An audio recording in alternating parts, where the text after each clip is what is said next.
one of the things I want to explain to you, I want to talk about one of the reasons why I went to prison. I just came home. I've been locked up for 35 years, long years straight. Most of y'all wasn't even born. But I want to talk about one of the reasons why I went to prison. I want to lay it out. I want to have some dialogue with y'all. I can give a speech, a good 15-minute speech, but I want to have some dialogue. I like talking to y'all. I don't like talking at y'all. In 1981, I was up and coming boxer, street hustle. Pretty much, I thought everything was going my way. You had some gentlemen that was jealous, envy. I know how that goes. My young lady, she walked from my house one day, and they approached her, disrespected her. She came back to me. She's like, man, let me see your gun. Let me see your gun. I'm like, what is wrong with you, man? So, make long story short, she tell me bits and pieces of what happened. So, I get out, left the house, found them that same day, and they apologized. I ain't gonna lie, pistol whip one out. They apologized. I didn't know the extent what I was gonna find out that night. So that night, when I grabbed her, she flinched. So I'm like, my antenna's going up now. So then I started examining the clothes, the things she was wearing. So I seen little rips and little tears, and I was kind of mad at myself, because I should have done this first. So I ain't gonna lie to y'all, I couldn't even sleep that night. So the next morning, I took her to school. I pick her up. So I go back over Southeast, where I knew they were gonna be at, mistake number one. And I seen her. As soon as I get out the car, same one apologized now. Look right at her. Fuck that bitch. All the bitch had to do was speak. That's why we be punishing y'all bitch. Y'all think that y'all better than everybody. And when he said that, that's when my mind went blank. Because prior to that, the women in our neighborhood was constantly getting harassed by that crew anyway. They raped them, pulling up dresses and talking real crazy to them. So my sister had got raped. So when he said that, that just gave me verification of who it really was. So I went back to my car, got my gun, shot him. I tried to get the other. Thank God he got away. He ran towards some kids. And I seen him, so I just pulled up. Now, I wanna dialogue with y'all. How many of y'all think I did the right thing? Truthfully.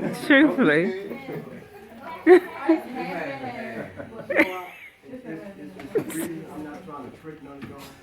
I'm here to dialogue with y'all because as I go on, you're going to see why I'm the way I am, why I'm the founder of Young Minds Incorporated. But I just want to explain this sequence to you, and I want to dialogue with y'all about it. So be proof. Let me see your hand. How many think I did the right thing? All right. I respect that. I respect it. And let me flip this. Now, I've told this story before, and I told it in 2004. My son was a victim of gang violence. I didn't know he was gang banging. I'm in prison now. I'm in USP out here. I didn't know he was gang banging. It was Fort Washington, Oxford Hill, going back and forth. So I'm gonna explain this a little later. During that conversation, I was talking to all the gang members. I told them the same story. And I asked them, did I do the right thing? All of them raised their hand like y'all did. Said, yeah, you did the right thing. You heard about that. So then I asked my son, and I'm asking y'all, any of y'all that grew up without fathers, even with your father, if you had a choice, me taking the law in my own hands and doing what I did, or having your father there with you through 25 years, which would you choose? And my son, you know, he was kind of emotional. He's a big gangster, but he started crying. He said, Dad, that's not fair. He said, of course, I want you here with me. So that's why I want to talk to y'all about it. You can take something like that, and that can mess your whole life up. Now, 35 years later, I'm extremely lucky. But I want to finish talking to y'all about my past. Again, I'm going to ask y'all again, how many of y'all think I did it like that? Still, even, I like that. I like that. So, what you saying is, you would rather have your father in prison or being there raising you?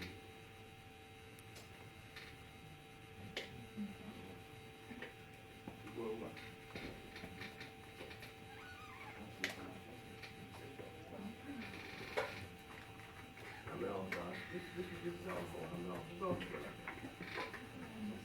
Yeah. Okay. That's very interesting. Now, I want to elaborate a little bit further. You know, once I was in prison, I'm not gonna lie to y'all. I'm just gonna give it to y'all straight.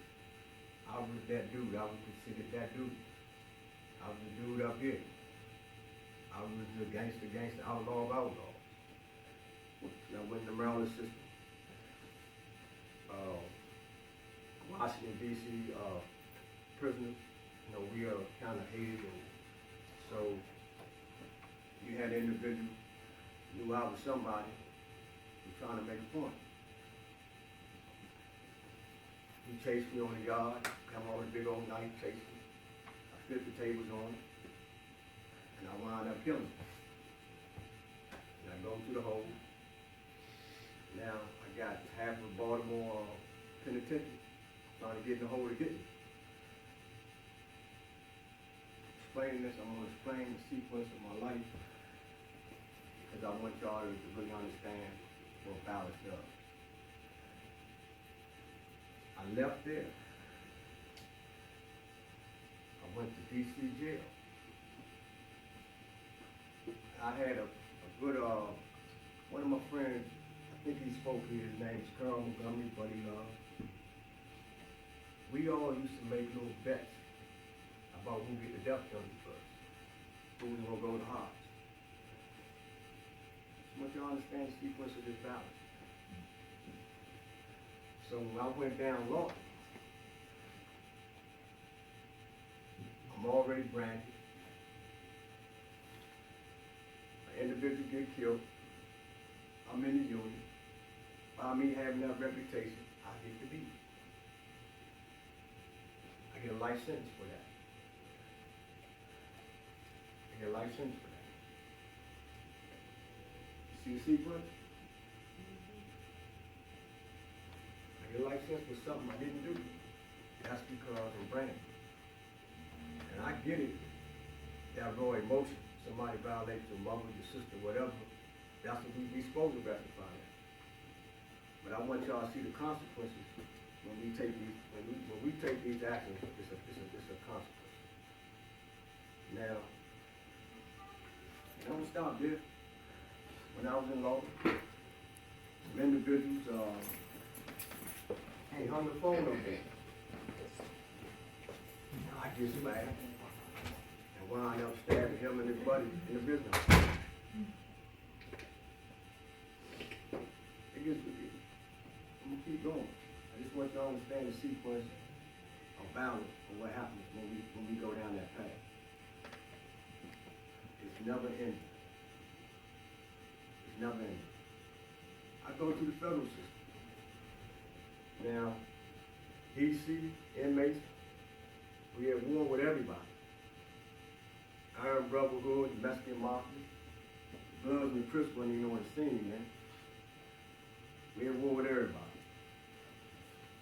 The individual attacked me. I knocked him out and stopped him. This individual raped and strangled a 7-year-old girl. And I wound up getting 10 years for that. I want you to see the sequence of this, about what happened. Now, I'm 24 years old. I got 3 kids. I'm in Murray Control Unit. 24 years old, 3 kids. 2 girls and a son. I'm not gonna lie to y'all. Many nights I had little man tears, thinking about my family, thinking about my kids, thinking about what I'd done with my life because of that one little mistake and how I kept going. So what I did, I started studying psychology. I wound up getting a lot of education in industrial organizational psychology. And it helped me structure my thinking, understanding why I did the things I've done. And that's why I'm coming here today with this message about violence and what it can do to our families and what it can do to our lives. Because of that mistake, it led to a life of violence. And I spent the last 35 years in federal prison. In 2004, it really hit me when my son was a victim of gang violence. It really hit me. So what I did, I set out, put my little juice to the test.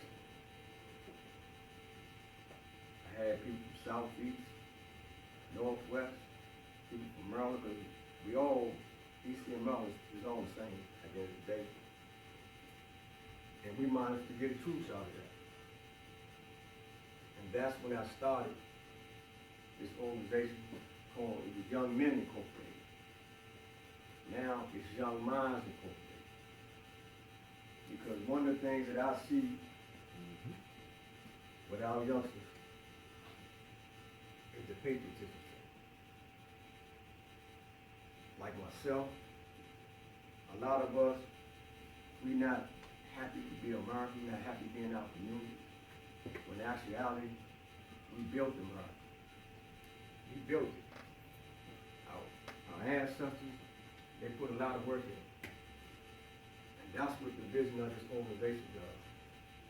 Instilling y'all, this is y'all country. We don't like seeing other foreigners coming over here, out hustling y'all, taking jobs. That's our vision. To give it to y'all, so y'all know this is y'all country. It's a lot in our country to be only in America could I be doing this now. My first week out, I'm speaking in DC jail. My first week, I'm working in the mayor's office of returning citizens. I'm taking pictures with the mayor, deputy mayor. I'm in department head meetings.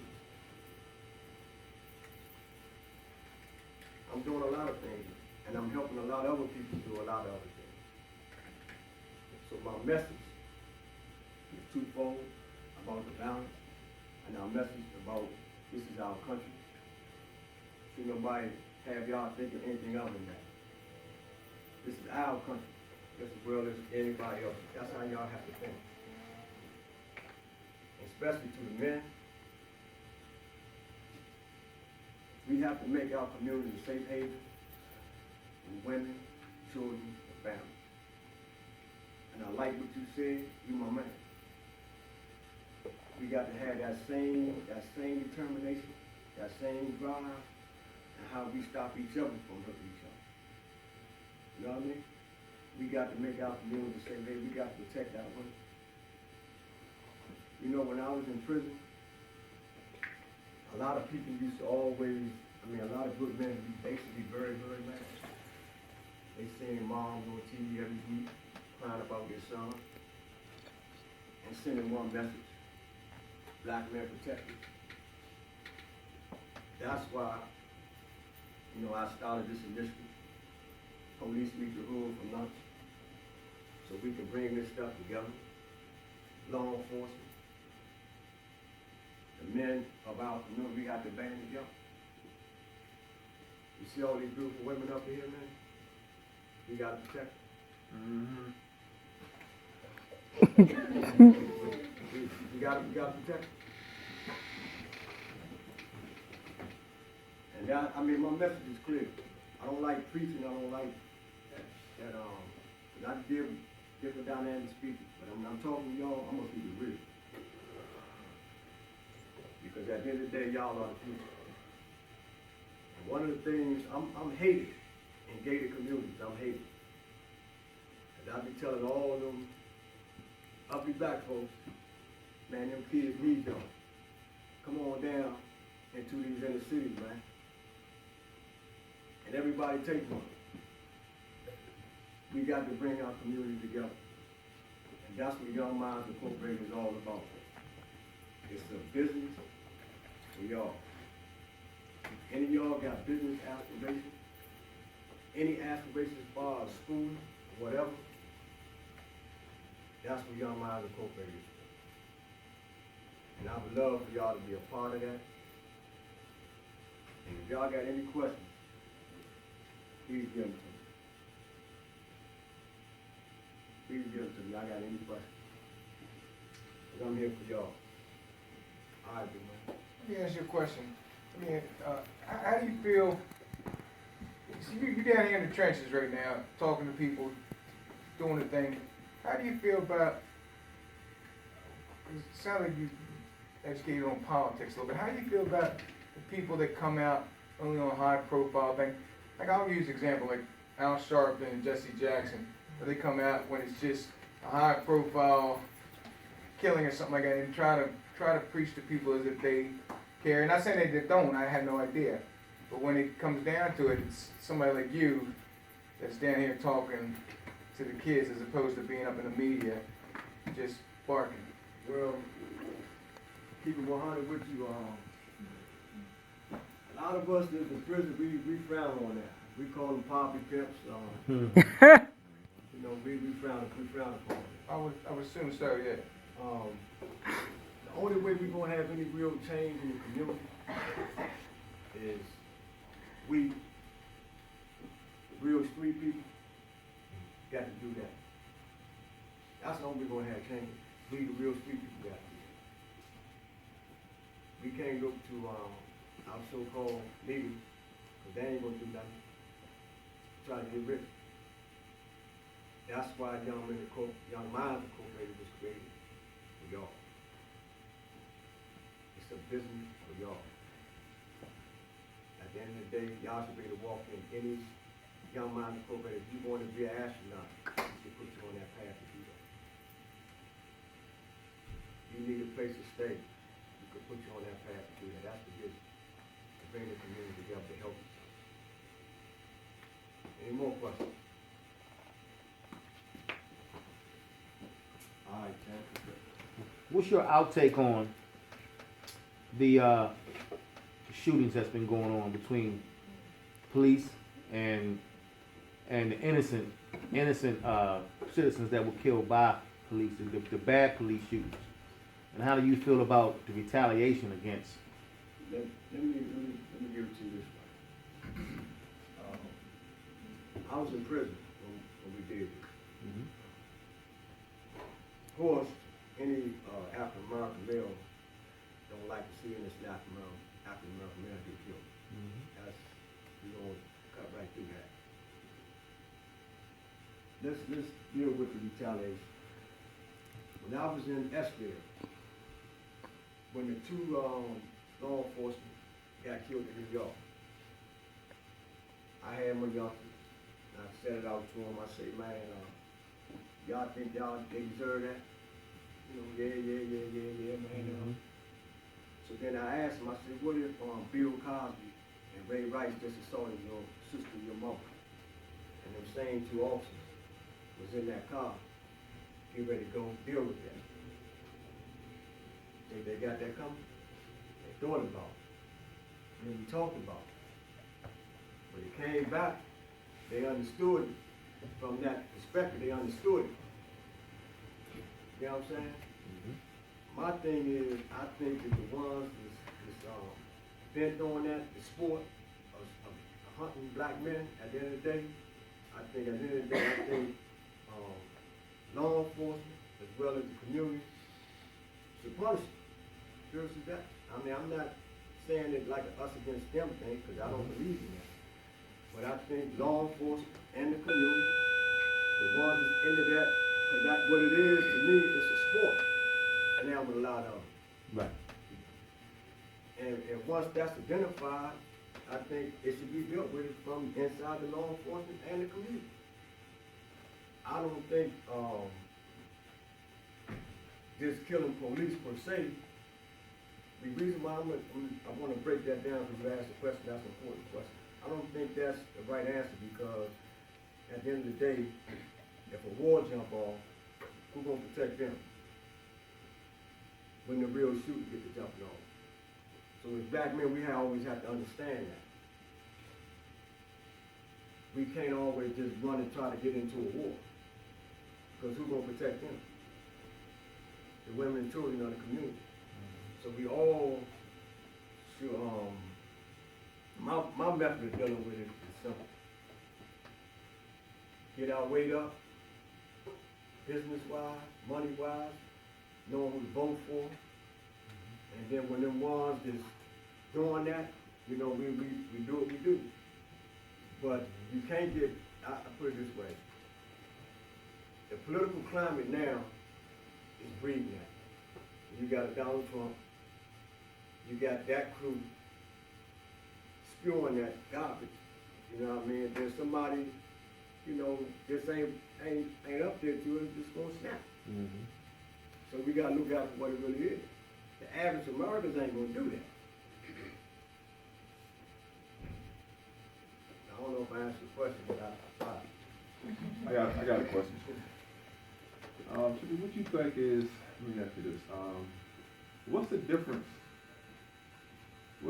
in the mentality of black males coming to prison now opposed to when you went in? Is it a different mentality? Yeah, very different. See, when I came to prison, it was about this. I mean, you had to know how to fight. And you had to know how to work that. You know what I mean? Keep it 100. You had to know how to disarm. You had to be a warrior. You had to be a man. Mm-hmm. Today, most of them come to prison. That's why they flock to the gang thing, to the religious thing, because protection. And even though I reaches them, most people can't reach them.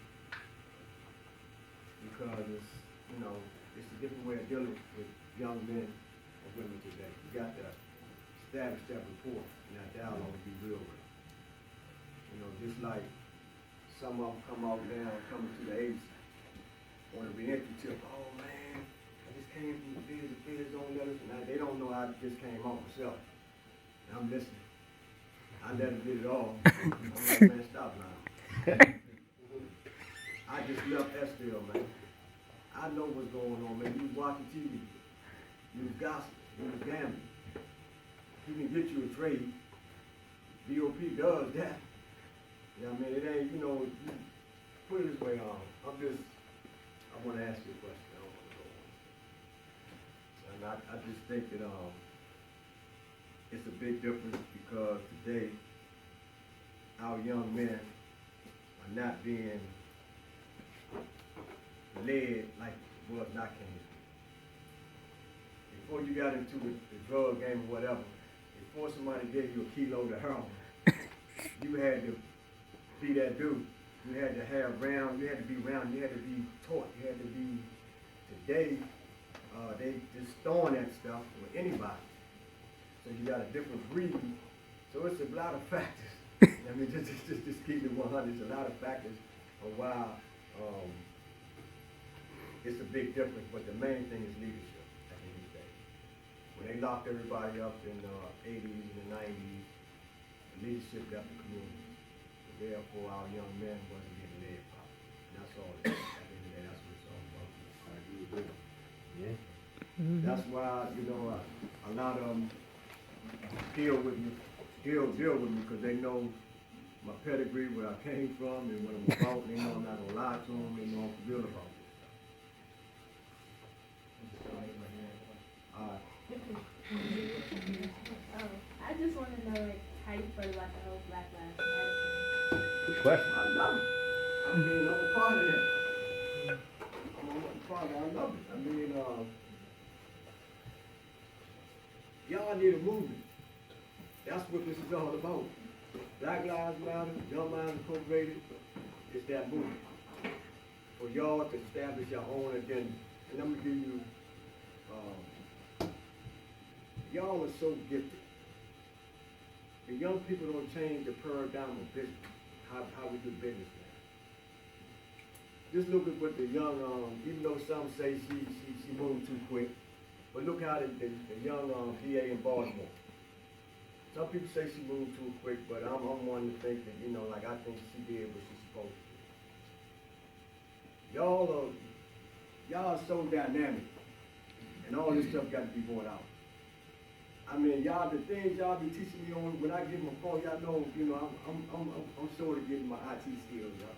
You know what I mean? But Yeah, the things right. that I learned from y'all on the computer, when I be talking about different ideas, like Young Minds Incorporated, like the clothing line, and y'all be teaching me.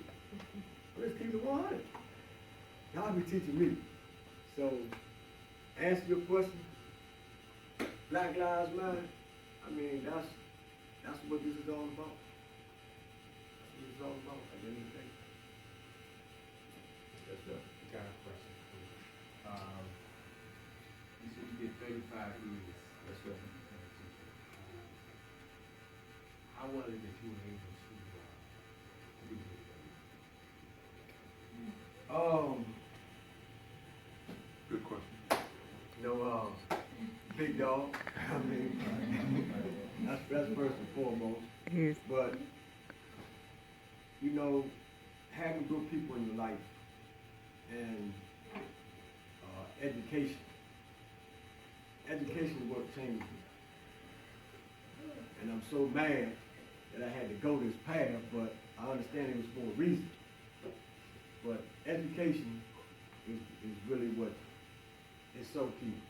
Even though I think the universities and stock market is a big scam, but education, I mean, education is what really changed me. Education, you know, my own spirituality. I'm not super church. You know, I can't do that part, but I'm spiritual. You know, I'm a believer. And I know when you have God-given talent and don't use it in a godly manner, you're gonna take it away from it. And I believe in the work that I'm doing, that I do. I'm just not super church. But my spirituality and education, and then that once people see that, that's when you draw positive people to you. And then it's like everything feeds off each other. Yes, sir. You think you deserve to go to jail? For me, Did you think you deserve to go to jail? damn right. Did you think if you weren't incarcerated, it could have been worse? So you think I'm saying for a man that did 35 years, I can't imagine. I couldn't even put myself in your shoes. Yeah. But I'm saying, do you think because you did 35 years that saved lives and changed yours? I know what you're saying. I just want to say this. I personally don't believe I had to go to jail to be a better person. If I had a mentor like myself in front of me, I would have never went to jail. I think that like that. there is, it's just enough there. Because I'm young, I'm aggressive. I got a little boxing name. Because Jimmy Carter boarded the Olympics, another story, my little boxing dream, you know what I mean, to the street. But if I had a mentor right then and there, somebody that I respected, Cause you have people trying to tell you the right thing, but if you don't respect them when you're young, Right. you just, if I had that mentor, I know I'd probably be, owning half of DC right now. Just being real. So I don't believe the prison is the answer. That's why they don't like me to get the community, because I know we have to come and do what we do to our youngsters. We have to, all of us just grab one of them, and whatever they need, I guarantee this stuff will flip just like that. That's all they want is to be led the right way. They tired of being lied to. You know what I mean? A lot of older people just lie to them all the time. Say one thing, do the other. You know? So, I know what, what's up. I think am I right? Any more questions? Come on, guys. Raise your hands. Go ahead, raise your hands, cause y'all, I can't see the hands. Come on. So like when you first got out, what did you do to really keep yourself busy? Because like sometimes then people don't be involved in stuff when you just came out and stuff. So what did you do to keep yourself busy? That's a good question. That's why I'm really into this reentry thing. At the end of the day, it's all about me. You, the person who's getting out. I started this process way before I got out of prison. So by me starting it way before I got out of prison, when I got out, you had, just think about money. You had this director trying to get me in this organization, you had this director trying to get me in this organization. They was like vying for my talent. This stuff had to be done before you get out of prison. Most of us in prison, 80% of us, who's people 100, so the guys who's talking that crazy stuff, y'all know, I just left there. They be watching TV all day. If they don't be watching TV, they clap and steam and make sure nobody else watch this show. They be gambling. They be having little fiend books going off and, you know what I mean? They be doing everything, but instead of trying to get a trade. I know this. I used to watch it every day. It used to make me mad. So, I hope I answered the question. If I didn't, follow up. All right. Yes, ma'am. How do you feel about them putting like your stories on the internet? Like, they gave me the Malcolm X Transformation Award, and the way I put it on there, you had to have a link. I just didn't put it on YouTube. So long